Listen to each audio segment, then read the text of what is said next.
স্বামীজির চরণে আভূমি লুণ্ঠিত প্রণাম নিবেদন করে আজকে আমরা কথামৃত শ্রবণ করব শ্রী রামকৃষ্ণের ভক্ত সঙ্গে গঙ্গায় বান দর্শন।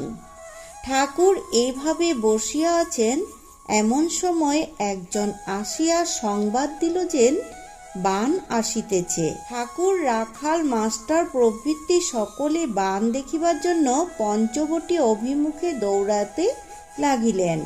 পঞ্চবটির মূলে আসিয়া সকলে বান দেখিতেছেন। বেলা প্রায় 10টা হইবে। একখানা নৌকার অবস্থা দেখিয়া ঠাকুর বলিতেছেন, দেখো দেখো ওই নৌকাখানার অবস্থা বা কি হয়। এইবার ঠাকুর পঞ্চবটির রাস্তার উপরে মাস্টার, রাখাল প্রভৃতির সহিত বসিলেন।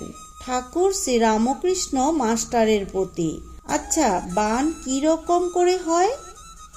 মাস্টার, মাটিতে আগ কাটিয়া পৃথিবী, চন্দ্র, সূর্য, মধ্যাকর্ষণ, জোয়ার ভাটা, পূর্ণিমা, অমাবস্যা, গ্রহণ ইত্যাদি বুঝাইতে চেষ্টা করিতেছেন। এবারে শ্রীরামকৃষ্ণ বাল্যকালে ও পাঠশালায়। শ্রীরামকৃষ্ণ মাস্টারের প্রতি, উই যা, বুঝতে পারছি না, মাথা ঘুরে আসছে, টনটন করছে। আচ্ছা, এত দূরের কথা কেমন করে জানলে? দেখো, আমি ছেলেবেলায় চিত্র আঁকতে বেশ পারতুম, কিন্তু শুভঙ্করী আঁক ধাঁধা লাগত, গণনা অঙ্ক পারলাম না। এইবার ঠাকুর নিজের ঘরে ফিরিয়া আসিয়াছেন। দেওয়ালে টাঙ্গানো যশোদার ছবি দেখিয়া বলিতেছেন, ছবি ভালো হয় নাই, ঠিক যেন মেলেনি মাসি করেছে। এবারে শ্রী অধর সেনের প্রথম দর্শন ও বলির কথা।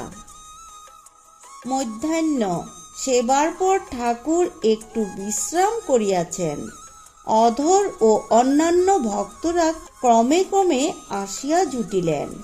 অধর সেন এই প্রথম ঠাকুরকে দর্শন করিতেছেন। অধরের বাড়ি কলিকাতা এনেটুলায়। তিনি ডেপুটি ম্যাজিস্ট্রেট। তার বয়স হচ্ছে 29 কি 30। এবারে অবস্থা ও অহিংসা। অধর শ্রীরামকৃষ্ণের প্রতি, মহাশয়, আমার একটি জিজ্ঞাসা আছে। বলিদান করা কি ভালো? এতে তো জীবহিংসা করা হয়। ঠাকুর শ্রীরামকৃষ্ণদেব বলছেন, বিশেষ বিশেষ অবস্থায় শাস্ত্রে আছে বলি দেওয়া যেতে পারে, বিধিবাদীও বলিতে দোষ নাই। যেমন অষ্টমীতে একটি পাঠা, কিন্তু সকল অবস্থাতে হয় না।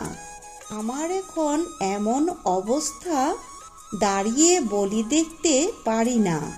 মার প্রসাদী মাংস এই অবস্থায় খেতে পারি না, তাই আঙ্গুলে করে একটু ছুঁয়ে মাথায় ফুটা কাটি। পাছে মা রাগ করেন। আবার এমন অবস্থা হয় যে দেখি সর্বভূতে ঈশ্বর, পিঁপড়েটিতেও তিনি।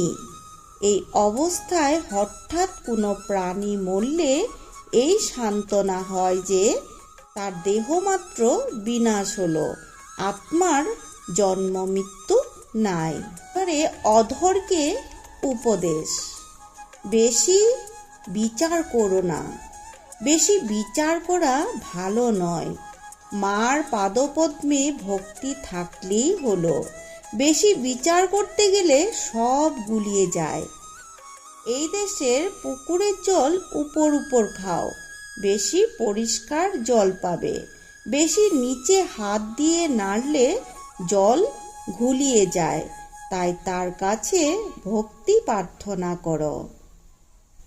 ধ্রুবর ভক্তি সকাম, রাজ্য লাভের জন্য তপস্যা করেছিলেন।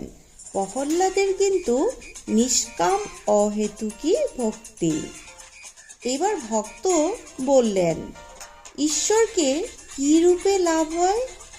ঠাকুর বললেন, ওই ভক্তির দ্বারা, তবে তার কাছে জোর করতে হয়।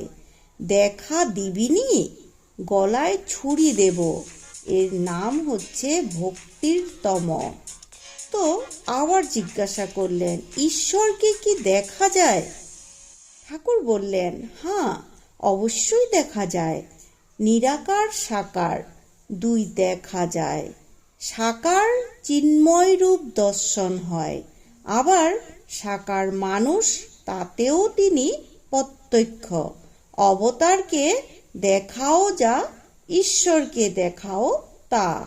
ঈশ্বরই যুগে যুগে মানুষ রূপে অবতীর্ণ হন। তো আজকের মতো এই পর্যন্ত। জয় শ্রী শ্রী রামকৃষ্ণ দেবের জয়, জয় কথামৃতের জয়।